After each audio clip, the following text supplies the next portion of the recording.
You're tuned to Indie Radio, where independent voices take center stage.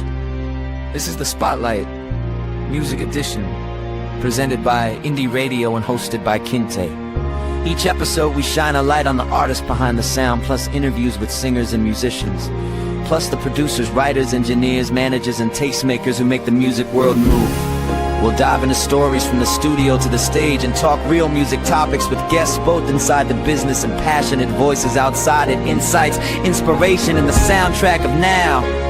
All right here. And now here is your program, the Spotlight Music Edition, with your host Kinte on Indie Radio. Hello and welcome to the first episode of the Spotlight Music Edition. I am your host, Kinte, all the way live from Los Angeles, California, and I'm joined by my wonderful and talented co-host, Grayson. How you doing, Gray? It's movie time, so I'm actually really happy. It's like, if y'all remember me and miss that, it's like we'll be back very shortly. All right. Okay. I'm so glad. Now, we are blessed. And I'm so sorry. As soon as the show started, somebody's alarm is going off next door. So hopefully they'll take care of that soon. So please, I don't know if you can hear my background.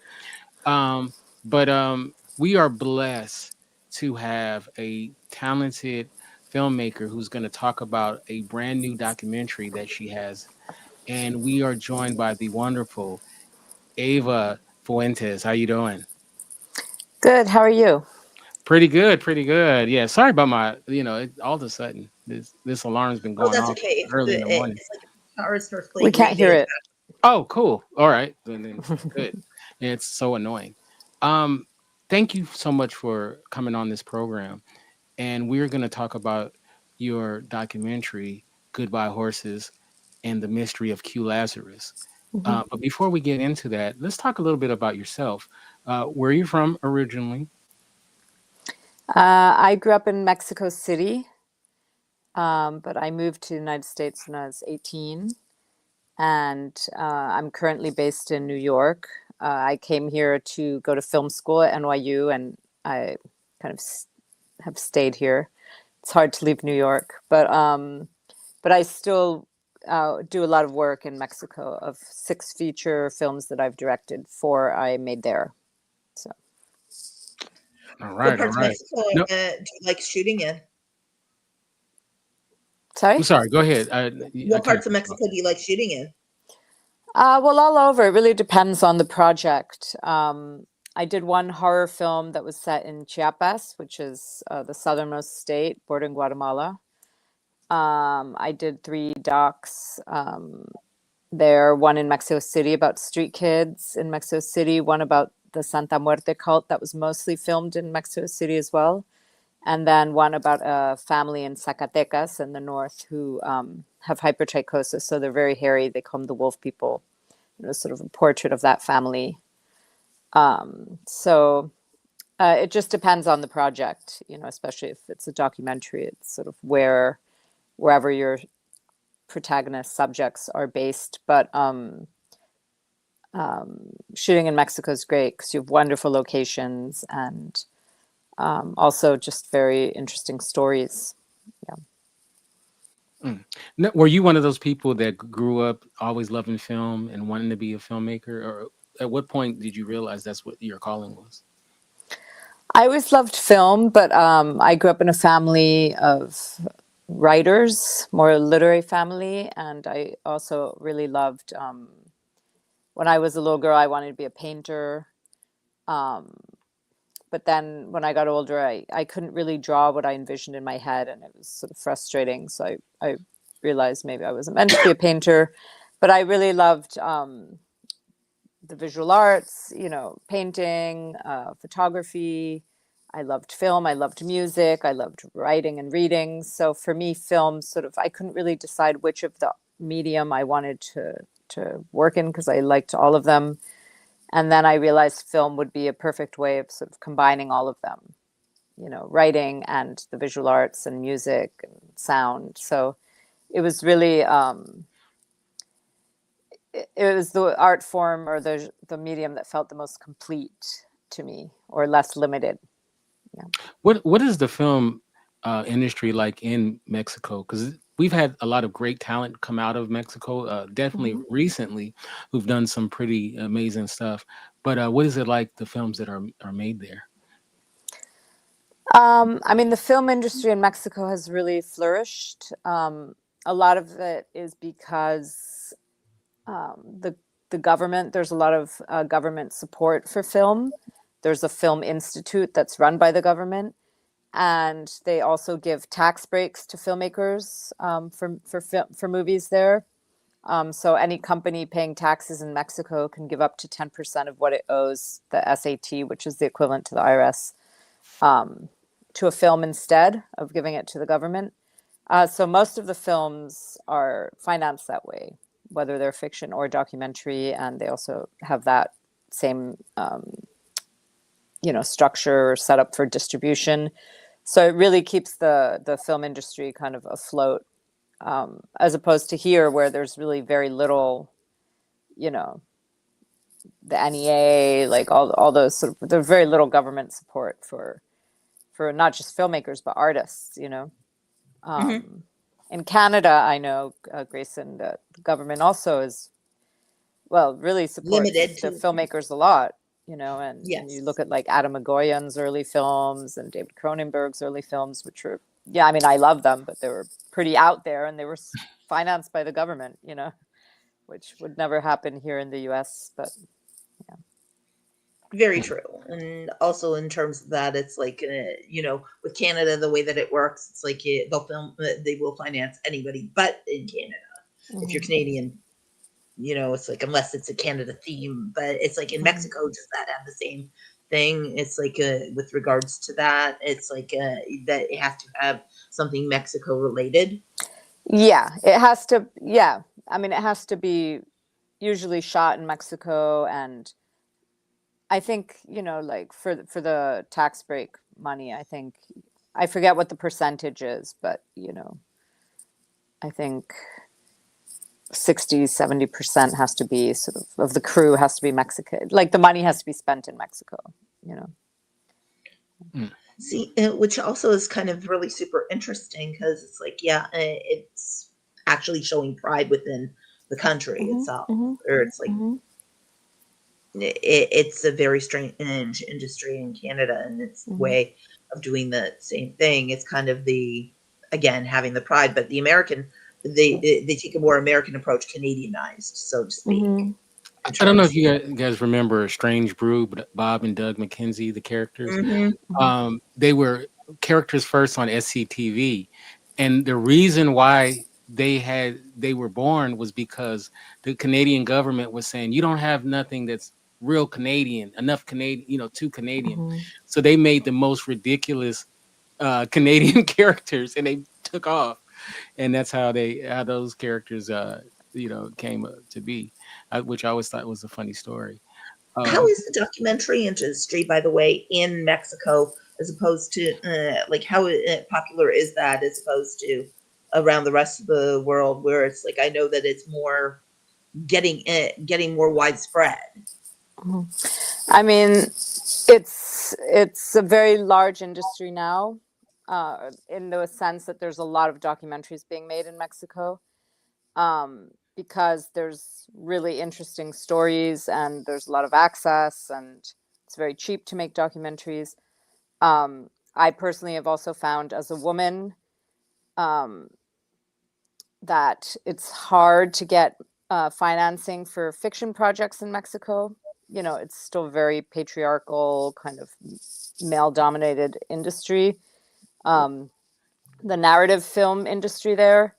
So for a lot of female filmmakers, you can make documentaries because you don't really need that much money. You don't need anyone's permission or green light. You can just go and do it. And, there's great documentaries being made by female filmmakers there. I mean, also narrative films, but less so. There's not a huge audience for documentary films in Mexico, but it's growing. It's people are more and more people are watching documentaries there, but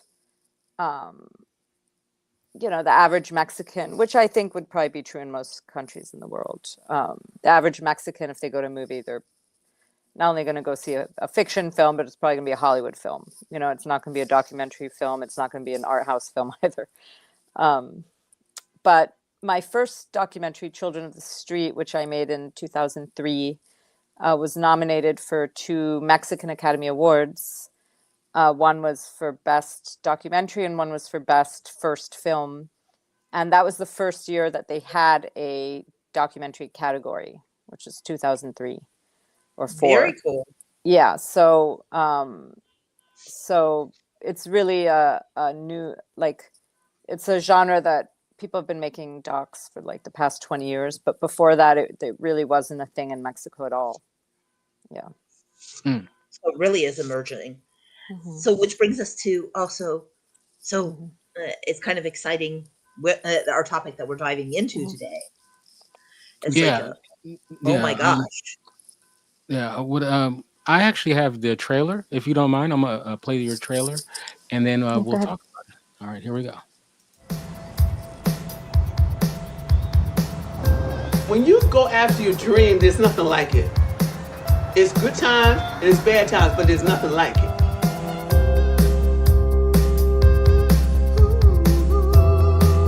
I became a taxi driver because of my lifestyle, but I was going to sing. Now here we are in the club area, and on my left-hand side, I have our resident Dome Svengali, Q Lazzarus, who also contributed to the soundtrack of that much-acclaimed movie, Silence of the Lambs. Jonathan walked in and he told me that he met you when she was driving and said, "You got to hear this, Eddie," and it was Goodbye Horses.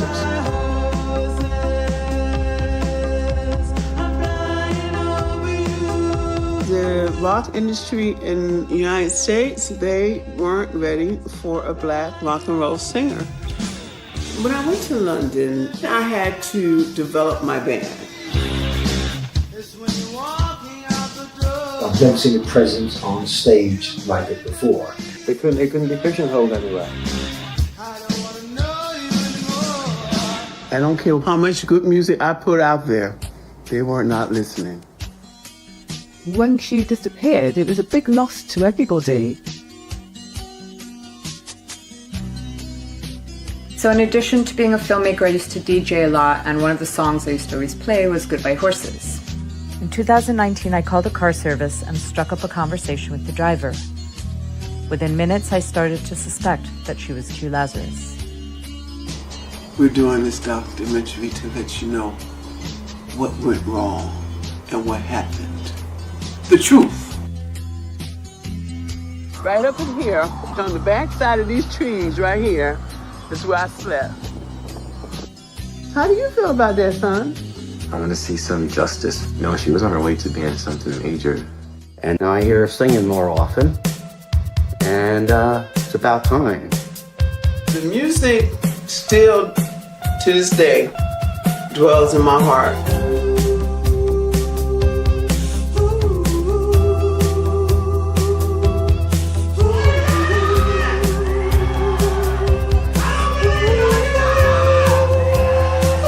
Goodbye Horses, that's the real Q Lazzarus, y'all. Don't say I'm not.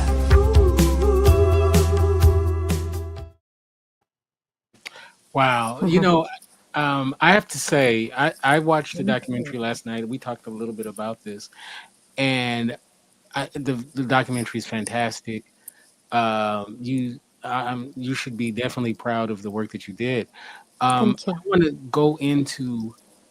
You kind of talk. It's kind of in the trailer, and I know you've talked about this a bunch of times, but talk a little bit about how this all came about, because one thing that's interesting is the way that she came on the scene was very similar into the way that she met you, which I find just so interesting. Like, you can't write that, you know what I'm saying? Like you would think that if somebody made this into a movie, a fictional movie, you would be like, nah, that wouldn't have happened. But can you talk about Jonathan Demme piece, and then how you came?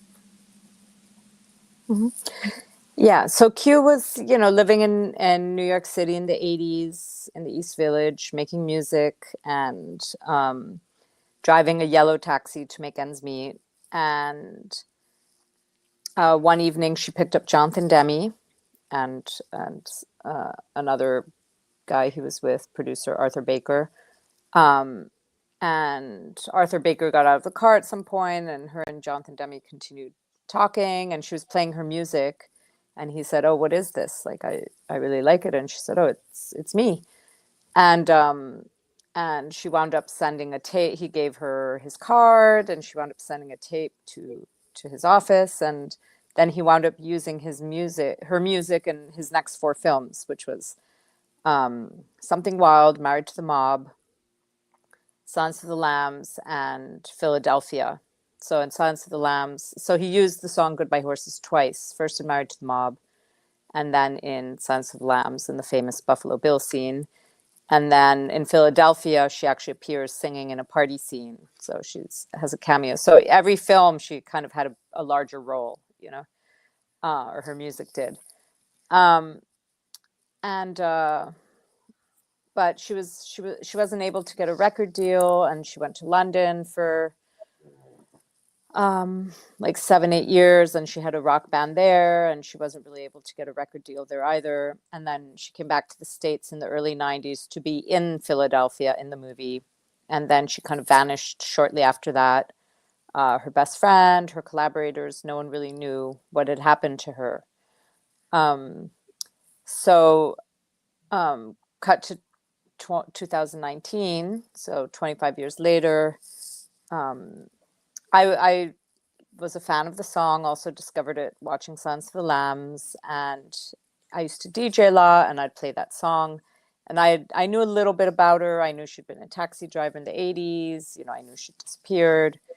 And I called an Uber to go from Brooklyn, where I live, to Manhattan. And my driver was an African-American woman, so in her late 50s. And she was playing Neil Young, the album Harvest. She had a whole collection of CDs there. And we started talking, and there were several clues, but basically, halfway through the ride, I started to suspect, could this be Q Lazzarus? She was the right age. I knew she'd been a driver in the past. Maybe there was something, maybe I recognized her voice on some subconscious level. She obviously knew about music. She had a whole CD collection there. She wasn't just listening to the radio. She had her own music, and maybe one of the biggest clues too was her GPS wasn't working, and she mentioned she lived in Staten Island. She got lost and said, "Oh, sorry, I don't know my way around here. I live in Staten Island." And I'd read an article a few months earlier in Dazed and Confused where they were trying to find her, and they said, well, there's a Diane Lucky, that was her real name, who lives in Staten Island. So I just started to say, could this be Q? And then I asked her if about Q Lazzarus, and she kind of changed the subject. But then at the end of the ride, she turned and held out her hand and said, "Nice to meet you, Eva. I'm Q." So Jonathan Demme and I both met her sort of as passengers in her car, 32 years apart. Two filmmakers, one who really helped her start her career, and then me, who sort of, I guess, helped tell her story, But do you believe in But fate? yeah, it's very it's very telling of the experiences she had with the music industry, which were very frustrating. That it was really two filmmakers, who were really into music, who tried to help her much more than anyone in the music industry did. Do you believe in fate? I do, yes. And we both felt that our meeting was fated. She had a dream also. She had a dream right after she picked me up. She had a dream that she was performing on stage with her band, and I was there. And she called me the next day and said, I had a dream last night. You were there. And she said, if there's something I learned from my dead mama, it's to not ignore signs from God. So we both really felt, that it was sort of meant the universe brought us together. Yeah. Yeah. Now this is 2019, right? Mm-hmm. And how long after that car ride, the initial car ride, did you meet with her and then start making the documentary? So when she confessed at the end of the ride that she was Q Lazzarus, I said, I'm a fan. Can I take you out for like cocktails or lunch or something? She said, let me think about it. Give me your number. So I put my number in her phone. She went on her way. She called me the next morning to tell me she'd had the dream. And then we met for lunch. I think it was probably later that week, maybe 2 days later or something, 3 days later. And I told her I was a filmmaker, and she started telling me about her life. Obviously, the sort of when we started getting to know each other and when we started filming, it was very much about, her 10 years as Q Lazzarus when she was making music, which was 85 to 95. And then much later, it sort of got into what happened during her disappearance and all the other stuff. But we started filming. We met August 1st. We started filming in September. So, oh wow, yeah, it was like a few weeks later or a month later. I think she wanted to sort of, clean up her house a bit and prepare mentally, and all her stuff, all her music, all her photographs, her archival, her flyers. It was all in storage. She had to go like looking for it because she hadn't looked at any of it for 25 years. She just sort of put it away and really not engaged with it at all. Just as a side note, do you still take the taxi? Sorry? Do you still take taxi service? Sometimes, yeah. Is there another part but of you mostly that's like maybe I might find some, you never know. Well, right? I always, when I do take cars, if I'm alone, I always chat with the driver, Mm-hmm. Oh, sorry, that's... No, that's okay. We love it. I do always chat with the driver. I think it's very strange to be in a car with somebody for, for several minutes, for, 20 minutes or something, and not talk at all. Oh my God. Sorry. It's okay. That's all right. I think I have to open the door. Okay. Is that okay? Yeah, go ahead. Okay. While you're doing that, we'll replay the trailer. Give you time.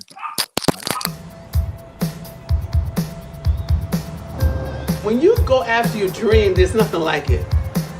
It's good times and it's bad times, but there's nothing like it.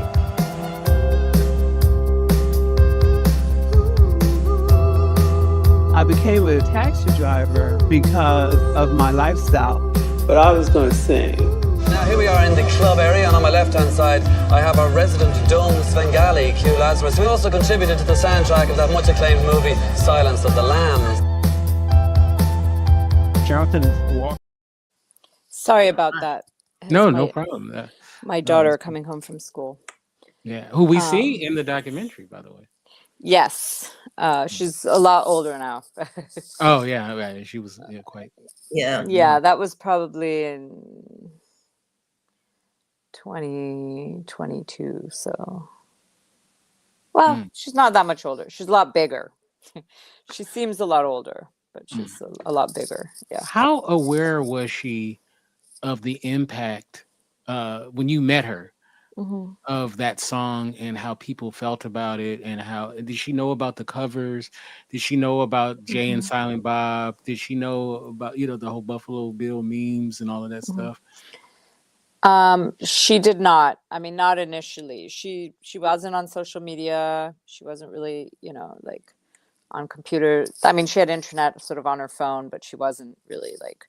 It's something we really started with her son James. She really started looking into and sort of going down that whole rabbit hole when we started filming. And, I mean, all of us, but especially her, were really shocked at not only how much the song Goodbye Horses had blown up sort of in the 25 years since she sort of went off the grid, being used in, I mean, not just like Grand Theft Auto and Clerks and Gucci commercials and Family Guy and, but also had been covered by like 20 bands, some of them quite big bands like MGMT, and so the song had developed this huge cult following, which it didn't have, when she first sang it, of course, or even shortly after. And then also there was all this speculation online as to what had happened to her, which was also quite interesting to her. So that was also part of why she decided at that moment that she was going to go back to her music. She had raised her son. He was sort of almost done with college. So she was like, well, maybe why I can go back to focusing on myself and my dream. And also she said, now there's really interest in me and my music that there wasn't, when I sort of gave up on my dream in the mid 90s. But yeah, her and her son James really, he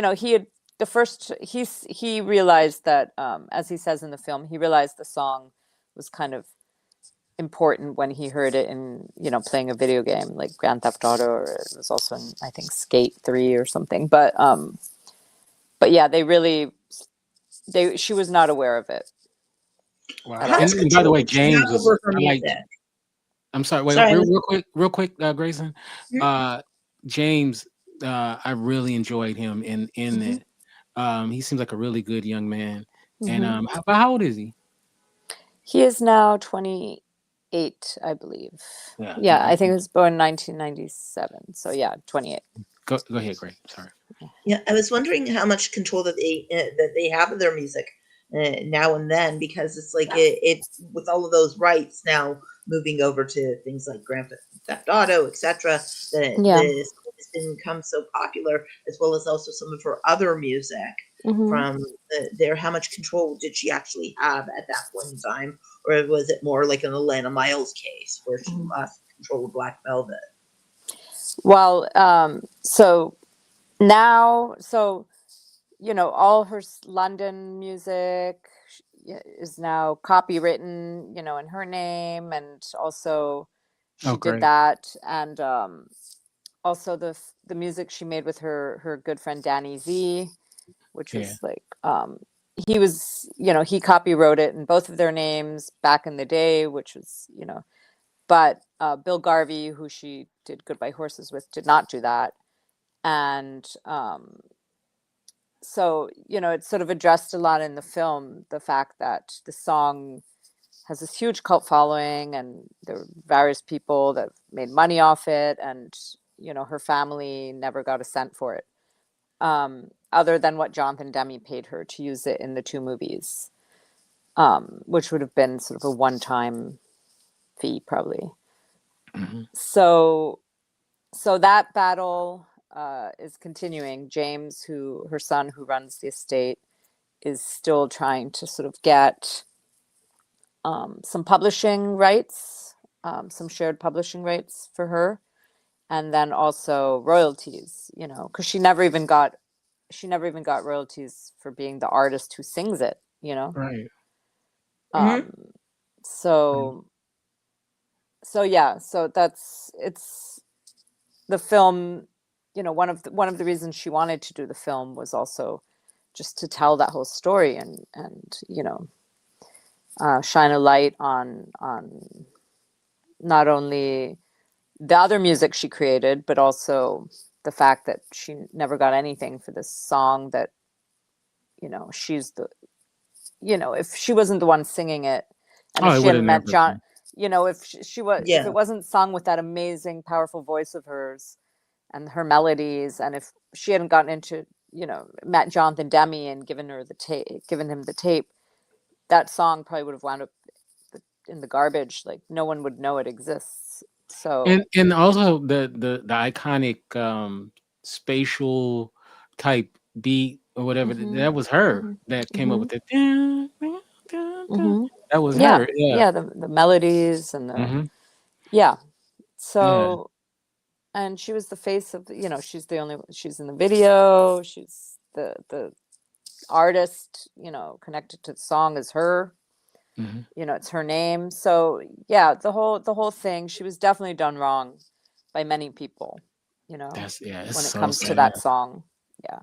It's so sad. And thank you, by the way, for doing this, because I think it's so important for these stories to get told. Mm-hmm.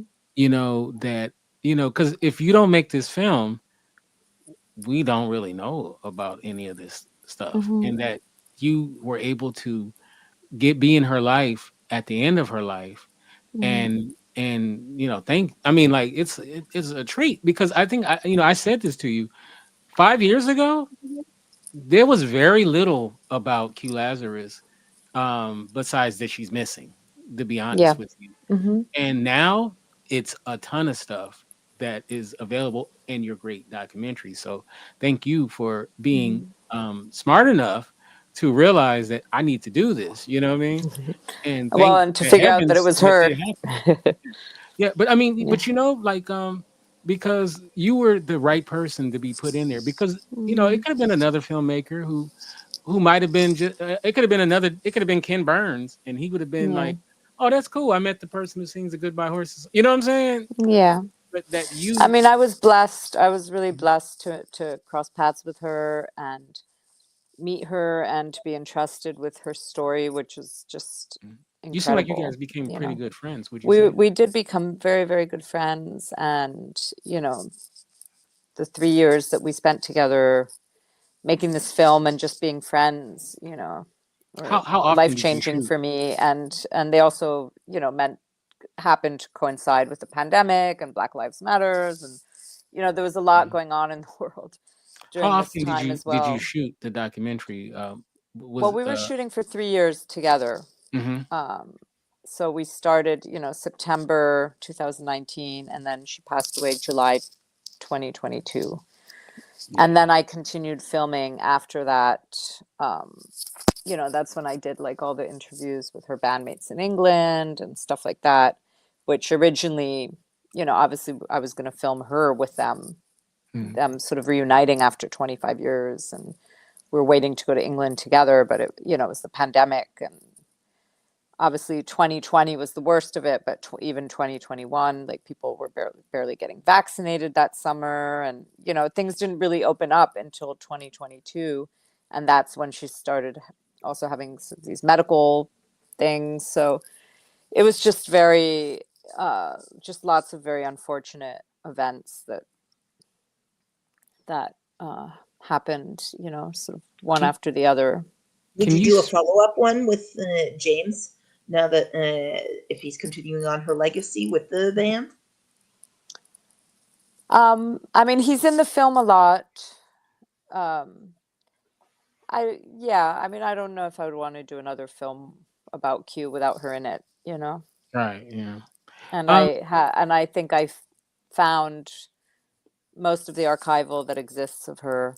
Um, I mean, there might be something else out there that, you know, can you speak but to can you speak to what was available to her, if she were still here, as far as opportunities like performances and stuff? Because it Mhm, seemed like from the documentary that mhm, she was about, like, if the pandemic doesn't happen, mhm. she would have been on stage and she would have had a lot of opportunities.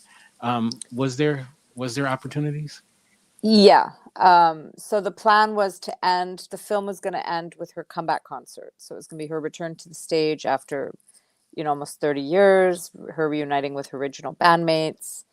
And there was already the plan to put out, you know, a record, her first record, which was going to be sort of an anthology of her music, which did come out. It's the soundtrack to the film. It has all 22 tracks that we hear in the film.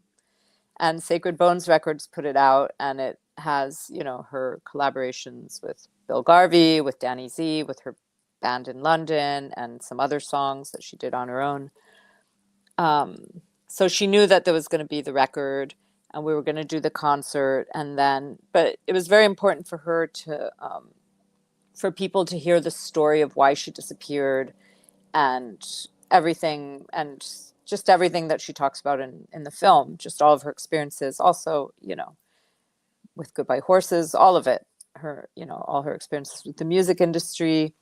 She really wanted people to hear these stories from her in her own words, in the context, to know how one thing led to another, so that they wouldn't judge her, they wouldn't judge her for her addiction, for her legal issues, just things that, if you sort of hear about them out of context, it was very important to her to explain to people, yes, all of this happened, and this is why it happened, and this is how it happened, and she wanted to get all of that out there before she went back to performing.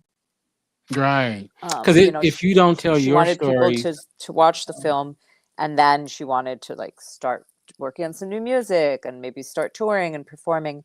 The concert that we were going to do for the film, it was going to be more for the film, obviously with people that she knew from her past and everything, but it wasn't going to be like, advertised in, Ticketmaster, and anyone could go, and, it was going to be like done for the film and filmed. And then after that, she was going to go back to performing for the public. But tragically, none of it happened. So. Yeah, because if you don't tell your story, then others will tell your story, and then you're subject to whatever that comes about. So I was glad that she did that. That she had a chance to do that before she passed away. And we'll talk briefly about it. I don't, obviously, I want people to see the film, so there's some things I won't expound on as far as so they can go see the film, especially about some of the stuff about what happened in between 93 until 2019. But one thing though I definitely do want to talk about is there's some great moments in the documentary, and one moment that I thought was so cool was and this was totally organic, when you guys driving by her church, and then the ladies, that was so cool. Like, if you could talk about it a little briefly about that I thought that was so great. As someone who grew up in the church myself. These are the nice surprises when you're making documentaries. The bad surprises are, like all the bad things that happen that aren't planned, and the things that you're want to do and you're planning to do and don't, and but then there's the unexpected things. So we were just, she grew up singing in her church, a Baptist church in New Jersey, and it was a Sunday, and we were filming there, and she said, okay, let's go to the church. So I want to show you the church. And the plan was just to film it from the outside and maybe go inside and film the inside, So we got there, and the church was actually closed, but there were these women that were in the parking lot, sort of on their way out, who had just been there for the Sunday mass, and they immediately recognized her. And they were all these ladies that she had grown up with, that were friends of her mother's and her father's, and so she has a really lovely exchange with them, sort of outside of the church, and so that was just a nice moment in her hometown with people from her past that was unexpected. Yeah, and then you see her sister is in there prominently, of course, her husband as well as her son. And one aspect that I want to talk about is a little bit about her time in London. But before we get there, one thing about her that is so striking is her eyes. Her eyes are very striking, and I noticed that people would talk about it too in the documentary. She was a very beautiful woman. But when she went to London, and there's a big history of Black musicians, especially going to London, like a lot of the jazz musicians. Back in the day, went to the UK, France, as well as the UK, and Tina Turner. Tina Turner, right? Yeah. So one thing I just missed it or whatnot. It was when she went there. Did she go there just like? Did she have anything set up, or was it just I'm going there and I'm just gonna make it happen? Well, how did that? Yeah, no, she didn't have anything set up. I mean, she had a friend there, but it was really Billy. I'm sorry, it's so noisy in the background here. It's okay. That's okay. Yeah, she was having trouble getting a record deal in the United States, and she was really she had, as she talks about in the film, she had a lot of different influences, and she liked all types of music. So, while she was doing some stuff like Goodbye Horses, which was more new wave and sort of 80s, she really loved hard rock and she really loved rock and roll, and she went to London and had a band there, which not only was rock and roll, it was like hard rock,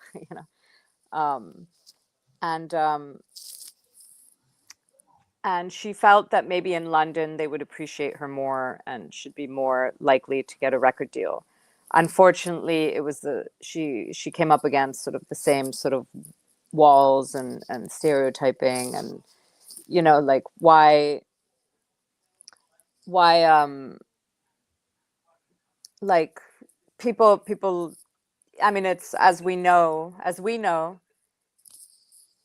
it's ridiculous because rock and roll was invented by African Americans, but in the 80s, which was a very superficial sort of materialistic time, people were very kind of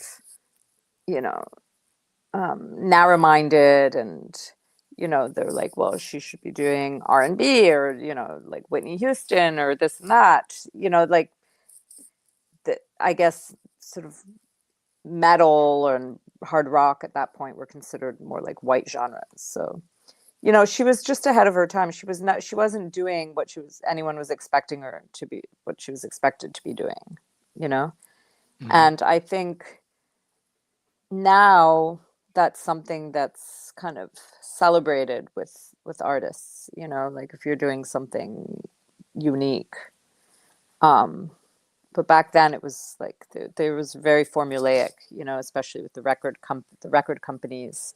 So we don't know. She definitely went there with the hope that things were going to be different, and I think they were a little better for her there, but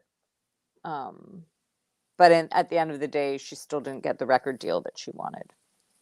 Yeah.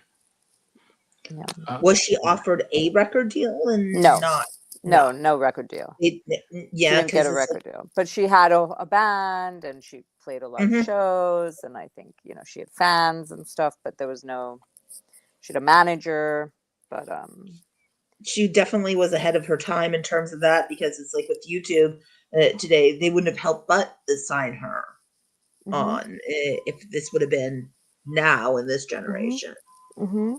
Yeah, it's very, very unfortunate. Well, I have to say, like I said, this film is fantastic. When did you actually complete the film? I finished the film just over a year ago. Okay. So it had its premiere at a festival in October 2024. And then it had a theatrical premiere in the US and UK in March in some theaters. And then it had its streaming premiere it's on Criterion Channel now. Streaming on Criterion Channel, and it's also available to sort of rent or buy on Amazon. That's how in the US and Canada. Yeah. Is it can you buy a Blu-ray or? There's no DVD or Blu-ray release. As or am I just old school? I still have Blu-ray. I still VHS tapes.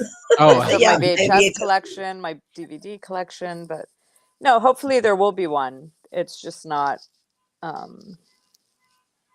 in the works yet, I guess. Is there a I plan want at to. all to re-release any of her materials beyond just the compilation album? That they might be able to mix the documentary in with that compilation album. Well, so the record that came out is on vinyl, it's on CD, it's digital. There's more music that has not been released that James, her son, will release eventually, but there's no sort of date or for that yet. Yeah. Mm. I think, since it's a limited amount of material, they don't really want to do it all at once, it's sort Yeah. Flood the market. Yeah. of, yeah. Are they Okay. working towards also getting it onto also more radio stations for play and stuff like that to be able to actually repopularize music? I mean, I'm not really sure, like what the record label is doing. I mean, I think, there was definitely a lot of, there was publicity done in February when the record came out. Yeah. And are they thinking of possibly attaching the documentary to the release? Yeah, of course. Yeah, because it's the soundtrack to the film. Yes, the soundtrack to the movie. Yeah. So they'll always be married. Right. In that sense. Yeah. Briefly, I do want to talk about her death. She was having a hip surgery, right? She had a hip replacement surgery and she was recovering from it, and she fell and broke her leg. Right. And then got sepsis in the hospital. And from I remember in the documentary it said that it was definitely it was preventable what happened to her. And is there any lawsuit at all with the hospital? There's not, because I mean, a 61-year-old woman should not break her leg and then never come home, Right. in New York City. And she didn't have, any big health problems when she went in there. I think it's the lawsuit. There's no lawsuit.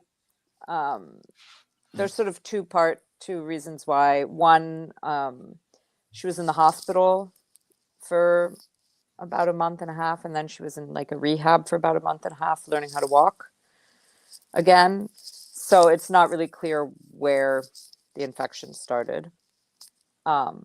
But also I think, everyone in her family, like everyone was just so devastated. Nobody really wanted to sort of deal with that, Right. Yeah, I'm telling you, because I knew she had passed in 22. And as it was getting closer, when you said it was the year 22, and I'm like, she looks fine, because I wasn't sure what happened to her. I just knew that she had passed away, so I thought maybe cancer or something like that. And then as it was getting closer and closer to July in the documentary, I'm like, she looks fine. So what happened? Like I'm like, what happened? And then when I found out what happened, I mean, I had to fight back the tears. It was so sad.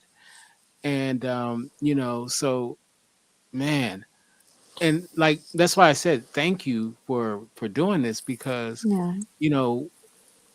we wouldn't have had this document that you did. So I definitely want to thank you for once again for making this great documentary. And going forward, So what's new in the hopper for you? Huh? So what is the next steps of new in the hopper for you and your current journey with this?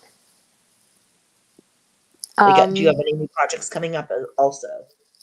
Well, with this film, we're just trying to, just get it seen as much as possible at this point. Because so much of her legacy now depends on this film. When we were making the film and she was still alive, it was just so she could tell her story and sort of get her career going again and all of this. Hopefully right some wrongs.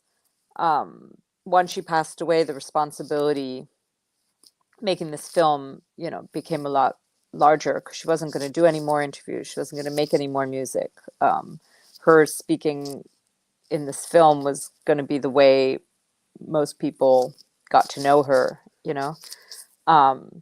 So, you know, it's about people come to the film because they love the song, you know, Goodbye Horses. And, but you know, the film is about so much more than that. And it's not just about Q Lazzarus, it's about Diane Lucky. You know, Q Lazzarus was sort of 10 years of her life, 85 to 95, when she was making music. So, yeah, so the idea is for as many people as possible to get to know her story, what an amazing woman she was, you know, not just amazing talent that never got her due, the attention, recognition she deserved during her life, but also, you know, great storyteller, great sense of humor, great style, like just a wonderful woman, you know.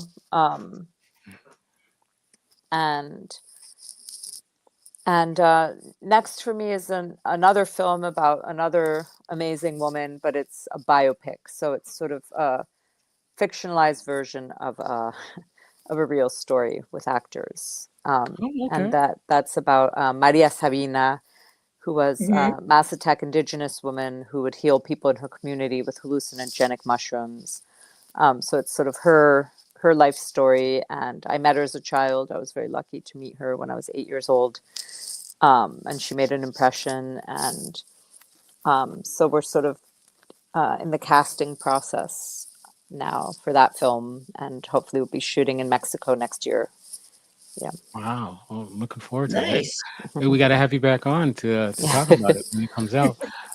You know, one question I didn't ask you, and I'm gonna smack myself for not asking. Can you explain Q Lazzarus, the name? Yeah. So, well, she talks about it a bit in the film, but Q, I guess, is for Kiana, which is sort of a name that she liked. Like she was, you know, she was Diana, and it was sort of Kiana, and then Lazarus, you know, was obviously a biblical reference. You know, the man who rose from the dead that Christ resurrected from the first zombie. Yeah, exactly. And I did not have, this song was not in the tapes that she gave me to digitize, and you know, which we wound up putting some in the movie and on the record and stuff. But I guess there was a song, one of the early Q Lazzarus songs from New York in the 80s was called Woke from the Dead. And it was sort of about Lazarus. So I think maybe she chose the name around the time she was writing that song. But I've never heard the song. Oh, okay. I don't know who has the song, like if it was lost or what happened to it. Well, thank you so much for coming on our program. Thank you so much for having me. Sorry about the doorbells and the dogs barking in the background. So how do people get in touch with you, to follow you, to see what your future project is, and to also like get a huge encouragement on these actual on the Q Lazzarus documentary, and also following the journey? Well, I'm on Instagram at Eva Aridjis Fuentes. Q Son James, the official Q Lazzarus account, is at Real Q Lazzarus. The records on Sacred Bones, at Sacred Bones. The film's on Amazon, Vimeo, and Criterion. Yeah, I guess I'm on Facebook, I'm on Twitter, under my name. So if anyone wants to follow me, that's how I found you. Yeah, there's also an official website for the film, which is goodbyehorsesmovie.com, and there's sort of any screenings are listed there. Press, you can buy T-shirts with the movie poster. Yeah, you can contact me through the website. So Real Q Lazzarus. Real Q Lazzarus is James's Instagram account, and goodbyehorsesmovie.com is my website for the movie. And what about you, Gray? How can we get you? Well, we can stalk me on LinkedIn. We can stalk me on now Instagram. Yes, I did actually adult to do Instagram. Also on Facebook, as well as also on Pat's Lives Productions Inc.com, and you can check out the website, as well as also my new site as well on Bot Builders as well. That you can do that. And basically, as I've said to people, if you can't find me, you're not just stalking me hard enough. All right. And you can get me at Kinte Ferguson on Instagram. We have some programs here on Indie Radio coming up. We're going to do episode 3 and 4 of Welcome to Dairy. We're going to talk about. And also, we're doing a new show called Television Autopsy, where we go over TV shows that did their run. And our first episode will be Game of Thrones. So my favorite show ever. Yeah, so we're going to go over that whole series. It should be a lot of fun. And of course, we have our Horror Flicks and Chill that's coming up as well. So a lot of great programming coming up. And thank you once again. And we'll see you next time. Thank you so much, Kinte and Grace. Take care. And thank you